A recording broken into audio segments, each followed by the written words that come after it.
Hey kids, howdy, and welcome once again to this week's episode of Conscious Embodiment, Astrology, and Dreams with Dr. Michael Lennox. Zoe and I are here. We're going to bring to you the astrology of October 21st through the 27th.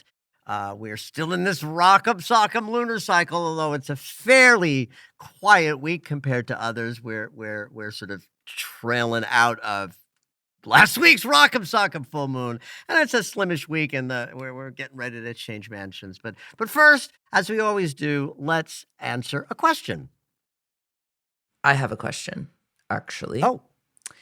Yeah, I love when you have questions. Speaking of moons, okay, I heard about like the moon having a moon, or there being like some tiny moon. The second moon. Yes, it was. I don't know. It was like a week ago or something. Yeah. And it was supposed to be visible, and I don't know if it's still supposed to be visible. No, or and not. my understanding is that its presence with us was a couple of days long, and it was, I think, about a week and a half ago. And so let's start with. So I'm assuming the question is like, what does it mean for us? Yeah, what is it like? Yeah. Does it change anything in the astrology? Does it even mean anything, or is it just a rock?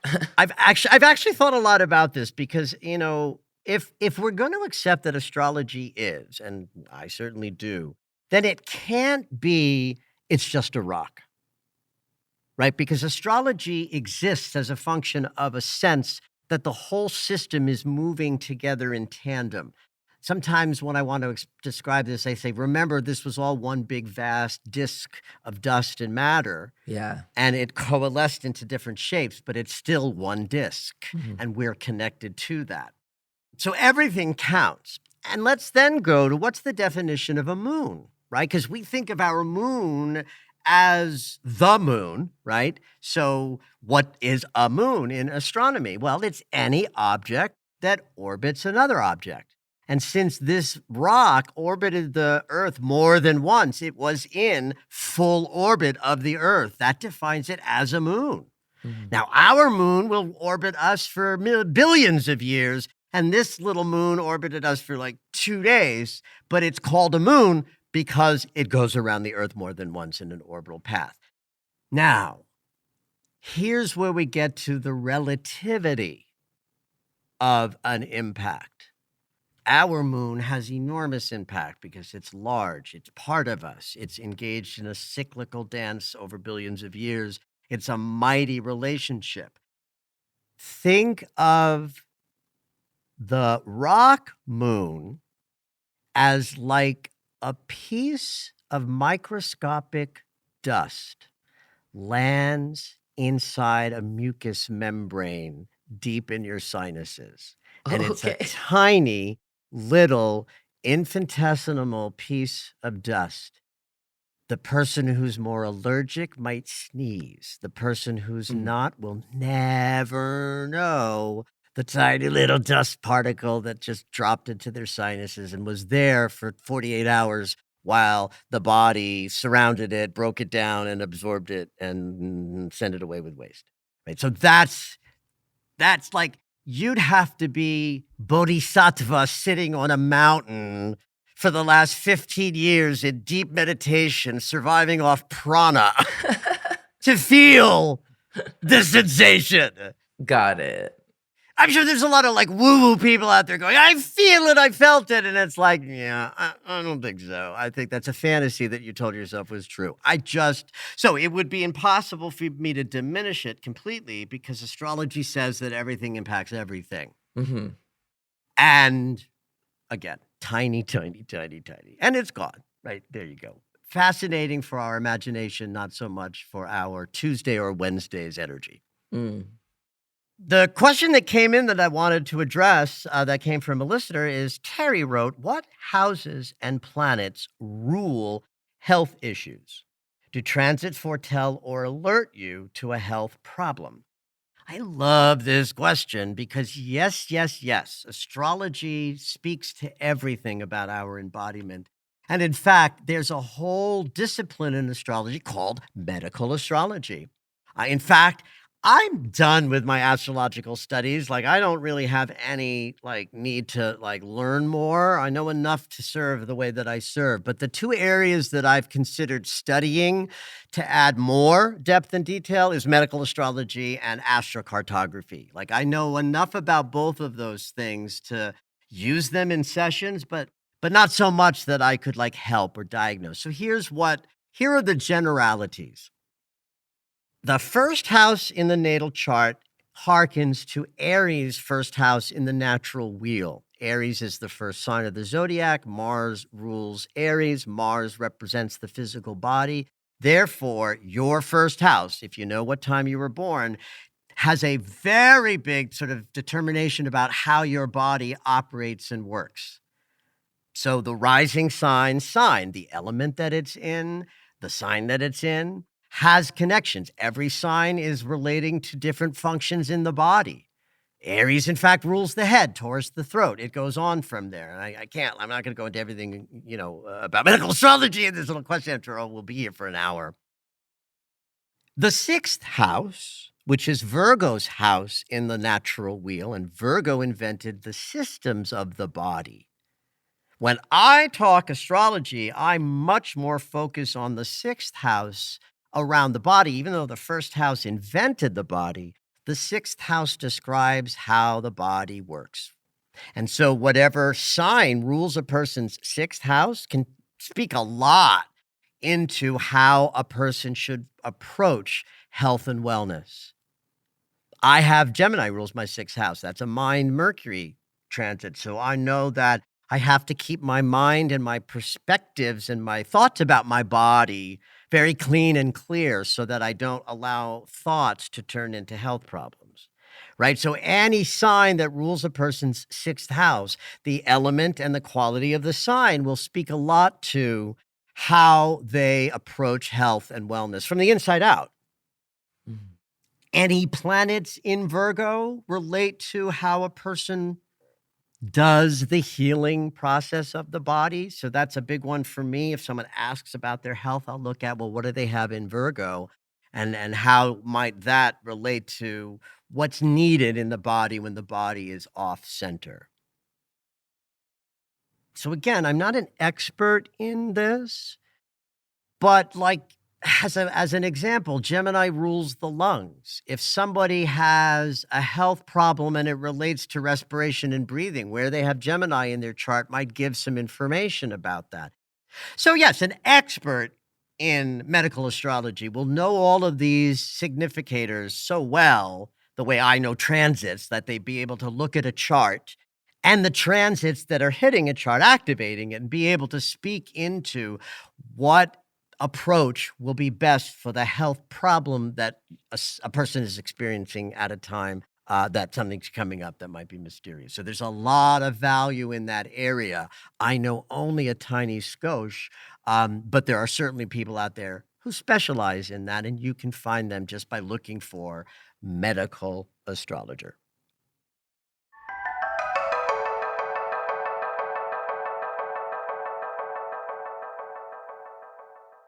So it's a slim week in terms of big news. It's not a slim week in terms of astrology. Every day there'll be another set of transits and moon movement that I will describe in my daily astro alerts and my red robe astrology videos. So it's not a slim week in terms of what's going to happen on Monday, Tuesday, Wednesday, Thursday, Friday, etc. But in terms of big things, there's really only two. And one of them is the mansion change. We are moving into the Scorpio mansion. But before I talk about that, I want to talk about what's happening right before that major shift in our conscious awareness.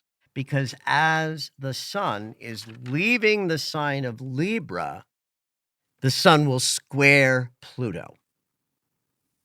So remember, Pluto has backtracked into Capricorn for just a couple of months, basically October and November.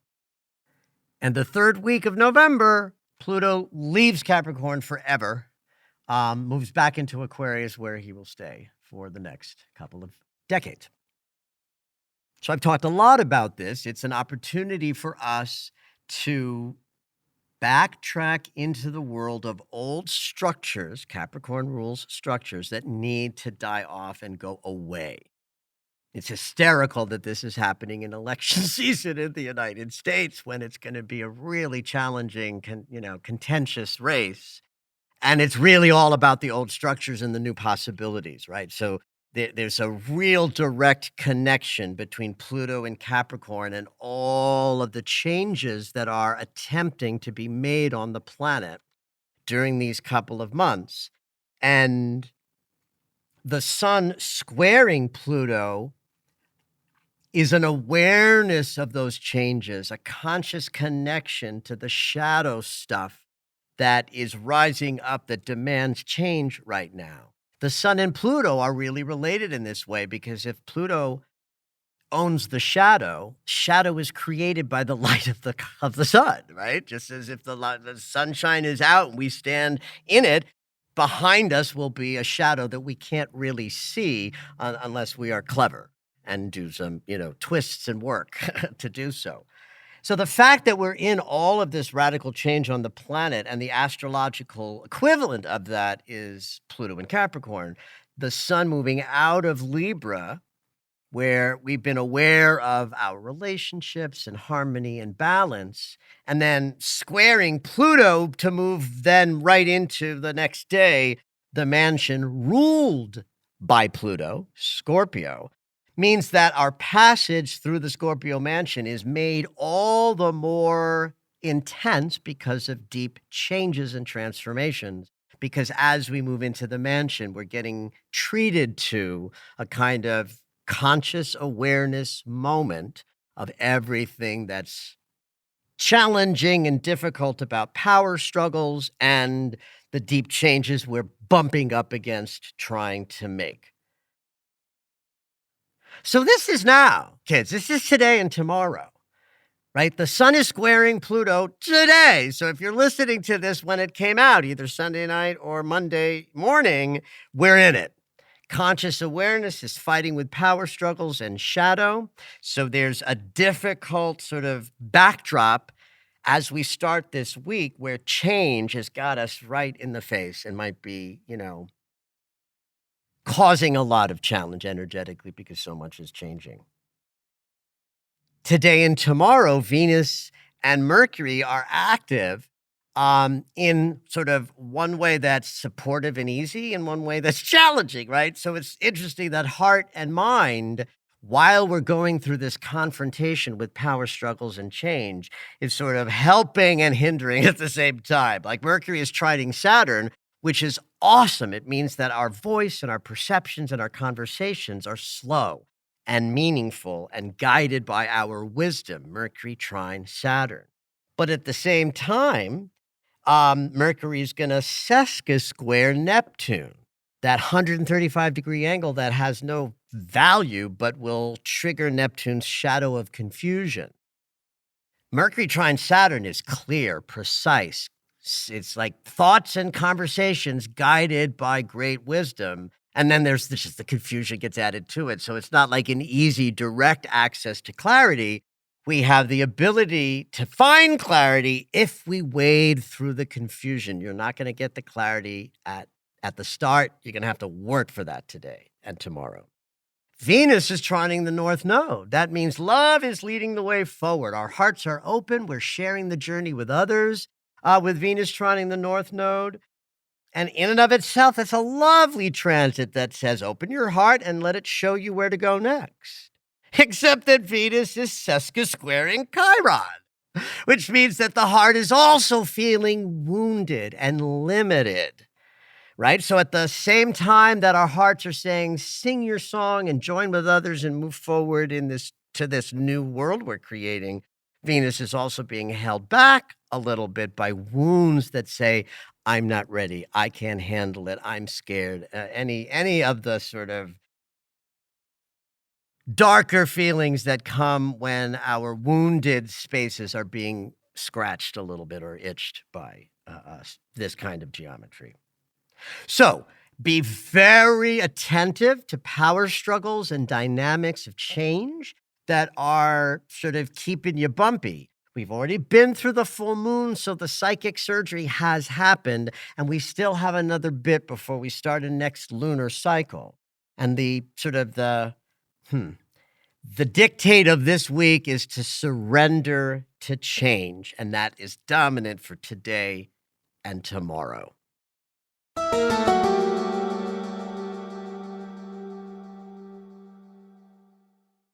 So when change and transformation occurs, I speak in language that is archetypal and universal. Like I don't give specific, like this is going to happen or that's going to happen. A lot of astrologers do that. And then they limit their listeners to be like, well, am I going to do this or that? I like to talk about sensation. How's something going to feel so that individual people can identify more readily with what I'm describing as the sensation you'll be working with and won't get so tripped up with expect this or expect that. So when I say great change and transformation is taking place, what do I mean on a more practical level? I mean that we're going through things that alter how we live in our bodies such that we make different choices in our embodiment as a result. Like the person who's struggling with smoking is behaving as a smoker. Change and transformation is the desire to quit and the difficult process of letting go of the habit of quitting. And then what replaces it is new behaviors of the person who doesn't smoke.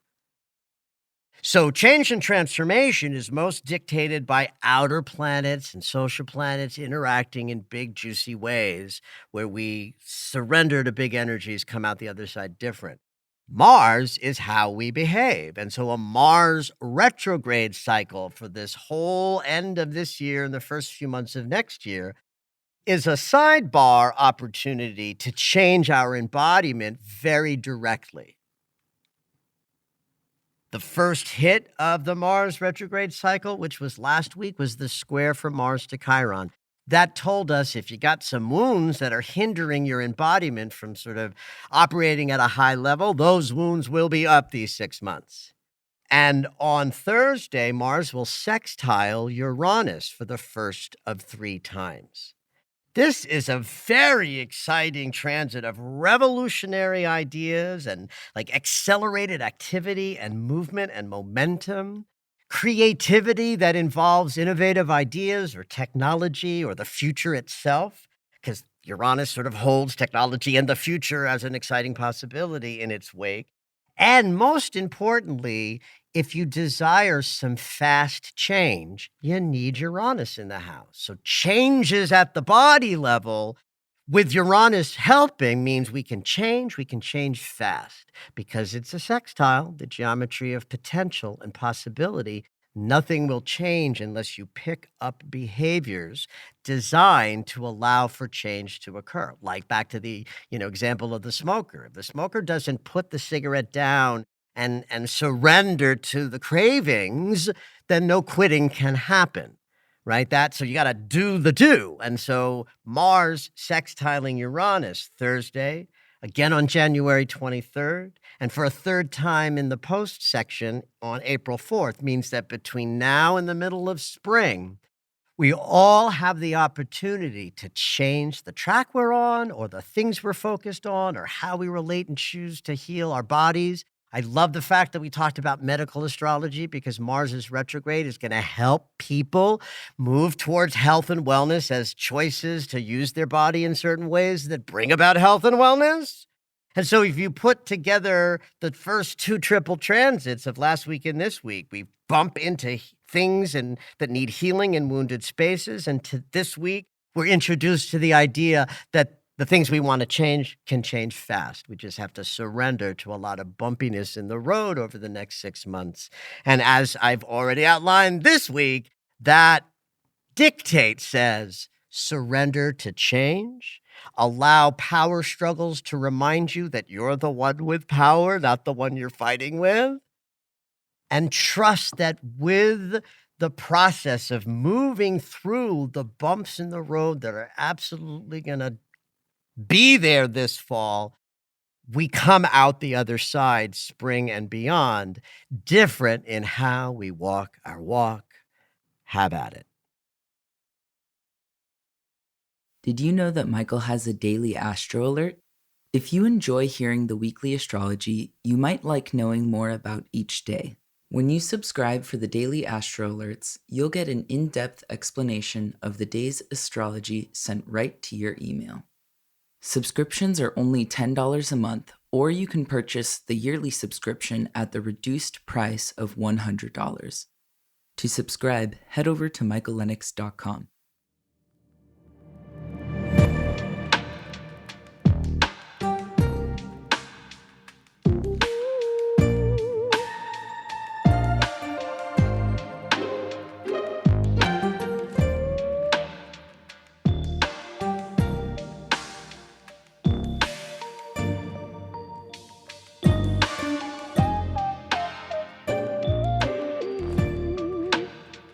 All right, it's dream segment time. Every week, Dr. Michael will interpret dreams that are sent in via email or take a live caller. If you would like your dream interpreted on the podcast, you can go ahead and email us at dreams@michaellennox.com. Hopefully your dream will make it onto the show.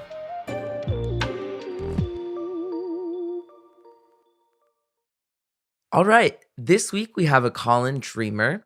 Jessica is actually calling in from Los Angeles, where we are based. Hey, Jessica, what you dreaming? Hi. So this was the most vivid dream I've had in a while, and Ooh, love that. it's very vivid. I was like, it was really happening. The dream started with me staying at a hotel that looked like the houses on Tatooine in Star Wars. And when I got there, I was sharing a suite with this relatively famous comedian who goes to the same synagogue I go to. And I was like really in real life? In real life. Ah, in okay, real okay. life, he doesn't know who I am, but I know who he is. Okay, and that's I was good. Got it. I was really excited to share a space with him.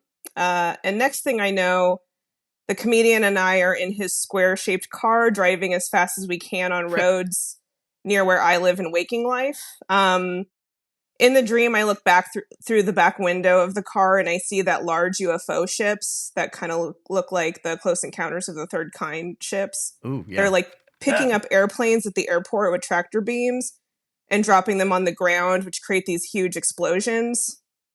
Wow. Meanwhile, the comedian asks me what my moon sign is, and I tell him Sagittarius. Okay. But in real life, my moon sign is in Capricorn, but in the dream, I tell him Sagittarius. And then wow. I'm trying to capture these UFOs dropping the planes with like my iPhone and like get video of it, and I get like a really great shot of it, but then I realize that my phone wasn't recording. So I start recording again, but then it like doesn't matter that I'm recording it because the explosions are getting closer and closer to the car and the road is being destroyed behind us as we move forward. And then the comedian makes a comment that he needs to call his wife. So I just stop with my phone recording and I am like waiting for us to get hit by these explosions.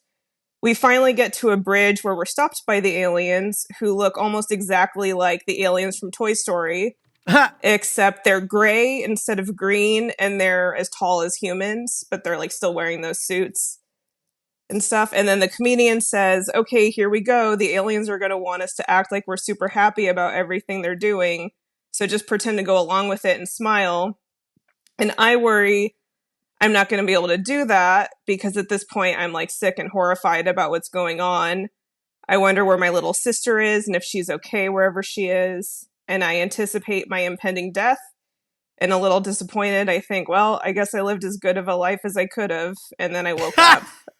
So, and this was all vivid and feeling very realistic. Oh, like the part where like I was seeing the planes drop, and we were on these roads near my house. It's like I might as well have been driving down that road in real life. Like it was. like I was Okay. there. And I don't normally dream like that, like where it's so like a VR reality Right. movie Right. sequence. It's Got it. usually hazy. So, Got it. And tell me a little bit about your little sister. Like, what's your relationship like, and oh, what's like her quality in the world? What does she exemplify out there in the world? oh, I love her like with like she's like my whole heart kind of like Got it. Beautiful. I told her I would die for her and she told me she would kill for me.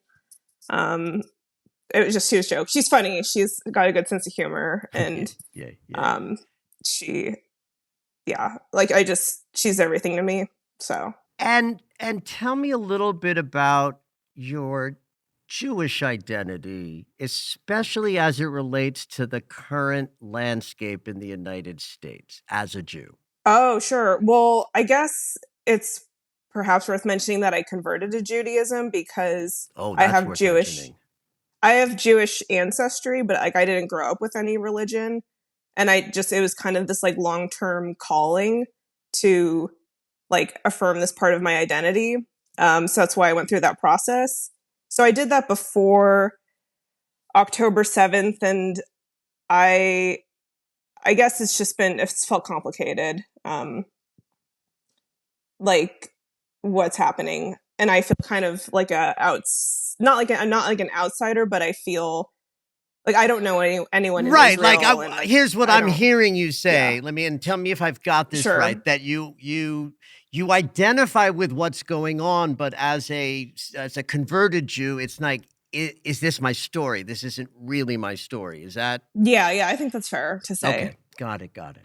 So, first of all, this is a fabulous dream, and it goes so all over the place that, like, in this moment, I'm not quite sure where we're gonna go.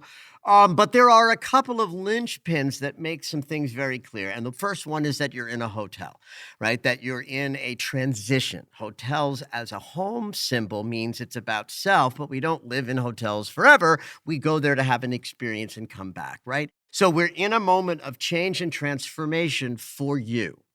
What I love about then this comedian with you is that he does represent two things. One is this Jewish identity that feels important to you as a kind of truthful expression of who you are for whatever, however that landed in you and rose up. I myself was raised as a Jew, but Oh, my father was Catholic, and there was so much conflict about the Jewish religion, and it was so important to my upbringing. I converted in my 30s, like as a ritual.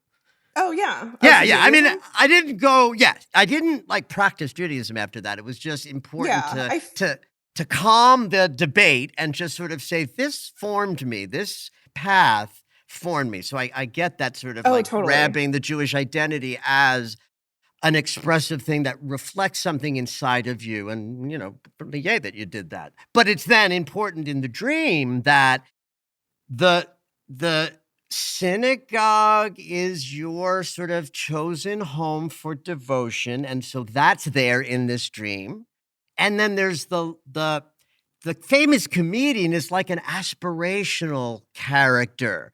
Like, I would normally say, who is it? I don't need to know, Yeah. because it's not about what kind of comedy he does, which is why I would ask, right? Andrew Dice Clay is different than, Nate Bargatze. But I think he's there as the kind of life is joyful. Let's laugh at and Jews do that. Like, Jews know how to be with adversity and just keep going. It's one of the hallmarks of the Jewish sort of, tradition. So I think your excitement to be with him is that we're in a temporary shift for you that has to do with finding your inner truth that might be different than anybody else's, but that's pure and unique to you. You have found it. It brings you joy, and it allows you to see the world through some kind of lighter eyes, more joyful eyes. Do you identify with that just as a Yeah, person, that you're totally. trying to see the world in that way? Yeah, Y 100%. Yeah, okay. Even, like, if I think about this dream as reflecting the current craziness of the landscape, not just for Jews in the United States, but like World War III on the Mhm. fucking planet in election season, Oh my god, I um, know. that this starting off theme feels important. Then we get to the nugget of the conflict, right? Square-shaped car just reminds me of structure. Squares we build with, they are solid, they're a stable shape. I mean, they're not very aerodynamic, so you might not outrun the UFOs with the square. Oh, Like if you got your Kia Soul, baby, it's not going to go very fast. But in the land of symbolism, the square-shaped car to me sounds like foundation and structure. And the fact that it's right near your living space means we are commenting on your current life right here, right now, as you are living it. The UFO ships now are clearly in some kind of pursuit, right? yeah. So I vibe with the airplanes are about transformation and changes and where we might go, like options to go into different places. And the UFO ships are this alien sensibility. Now, I hear this dream and I think about you in your life, in your neighborhood right now. What might the aliens be? I look at this dream and I think it's just life as it is insane in ways that are eradicating different choices or different escape routes or different possibilities. And there's a sense of like, oh God, how, right? You're trying to outrun the way the alien way that life looks right now is destroying certain possibilities, creating fear in us. It's like, I hate what's going on, but now the dream is telling me I won't even be able to fly somewhere else. So it's like eradicating possibility. Now, what's hysterical to me, because I'm also an astrologer, and you know enough about astrology to know your moon sign, and it is in life, it's Capricorn, structure-based, responsibility-driven. But Sagittarius is the truth-seeking sign. Sag is the archer that says, let me learn everything I can learn about this place that we're at so that I can navigate it profoundly with grace and ease and possibility. Sag, ruled by Jupiter, says, if I learn the truth, I will climb to higher vantage points and have more joy and abundance and possibility. Capricorn says, if I just stay focused on what's hard and what the responsibility is and climbing up that mountain as I always used to, when you need a new truthful way of moving, you switched your moon sign in the dream. You said it's not as me saying, you were expressing it's not as valuable for me to know the old structure, the old way, the Capricornian way we've created life, because it's being destroyed. Pluto's in Capricorn right now for 2 months, helping us destroy old structures. And you're saying internally, I need my truth. I need to explore. I need to learn more. And somehow this connection with this Jewish comedian is that in action. And there's this collaboration that you're sort of engaged in this dream to get somewhere else, right? This capturing the UFO with your phone, why do we do that? We do that primarily to share our experiences with others. Primarily, right? You take a picture or video, it's for the intention to share. So the fact that your psyche is saying, don't share this, this is your journey, you don't need to record this, you won't need to share with anybody or go back and show it or review it, because that's not what's important. You're moving forward, not looking backwards. You're not trying to capture this image, this moment. You're looking to just experience it. In fact, when that happens, that's when they get closer and closer, right? So that to me, that says, stop the recording and just live the experience. So then we get to like 3 pieces of information that to me feels the most important of the dream's messages. I must call my wife says that there's some kind of an integration that has to happen. I must connect to some other energy. In this case, it's him, it's his feminine side, right? So there's some integration about wanting to call the wife, him, the comedian, and you, because it's your dream, integrating this joyful Jewish perspective. I'm going to go to the third one first. Is my little sister okay? Is my love still intact? Can I go through all of these changes that this dream tells me you're going through right now? You're going through probably a lot of change and transformation in your life. And the is my little sister okay is the worry of, I want all the love I have and more. I'm worried about that. The thing that really jumps out at me, though, is we must act like we're happy about what's happening And I don't know that I'll be able to do that. How do you relate to like keeping the sort of darker, more conflictual stuff inside of you as opposed to letting yourself be vulnerable or share with others? Tell me about that with you. Like even recently, I had an experience where I was pretty vulnerable and like engaged in some polite kind of conflict that I I like read like nonviolent communication and like that. So I like tried really hard to like be mindful about but I still said something and it was still vulnerable. And I felt like I still feel like hungover emotionally from that. Yeah. Like, I just feel like Yeah. I'm not supposed to do anything, even if I do it in a like above board way. Right. In that high-minded, like I can have the hard conversations way. Does what I'm talking about in this little moment of the dream, if we have to act happy, and I don't think I'll be able to do that, does that feel like it relates to the experience that you just shared? Because to me, it does. Like it's all about how do I be in this world where it feels like the explosions of change are imminent and I have very few other possibilities and I don't know where we're going to go next. We all, I think, have to be in a state where we authentically see the world on its own terms without crushing ourselves below it or spiritually bypassing and rising above it. I have to be in it, and I don't think I can act happy when I'm not. And we all have to figure out how to do that. So how is life changing in a big way for you, like right here, right now, this autumn 2024? I think what you said about like possibilities disappearing feels really relevant. And I mean, because I've been like a writer in the entertainment industry and got my MFA from film school and from USC, and now it's like none of it exists. Right, now we could even look at that. Like, here's another way to look at the dream entirely, which is that then the aliens can be the new way that entertainment is being disseminated. Because part of the problem with the entertainment industry right now is that there's this brand new way people are getting their entertainment, and the traditional entertainment industry has not caught up to that yet. Right? And so as someone who participates in an industry that's changing wildly and eradicating future possibilities, the alien ship can be that as well.